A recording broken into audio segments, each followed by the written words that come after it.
Today, as we look at the scripture, we're going to jump way back into the book of Exodus, and I'm going to read the last verse of chapter 1 and then read into chapter 2 a little bit just so we see the setting that's happening. Pharaoh was scared, and his people were, of the Hebrews as they were growing there, the descendants of Abraham, and they were multiplying and becoming strong, and they were worried, so they put him into slavery.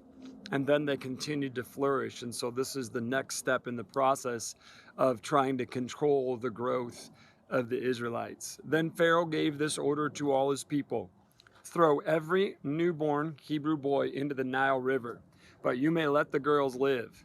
About this time, a man and woman from the tribe of Levi got married.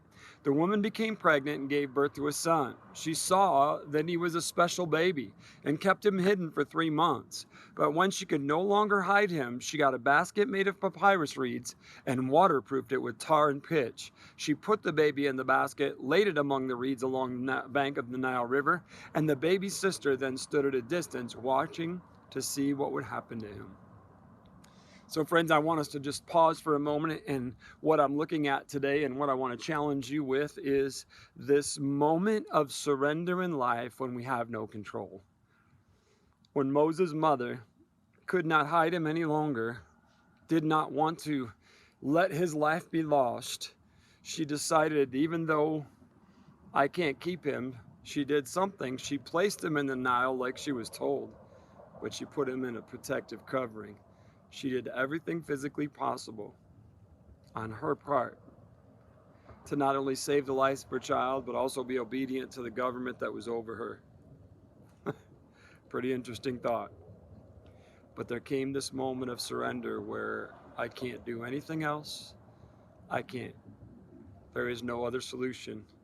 I have to have my hands off and let go, and let's just see what happens. This is a moment of surrender and trust, and it's a moment of faith.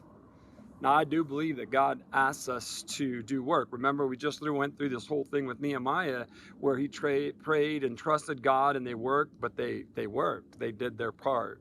So I look at this as Moses' mother is doing her part, but then also it came to a point of absolute surrender where I have no more control. I don't know what's going on in your life today, but I want you to know that we come to moments where we just have no control.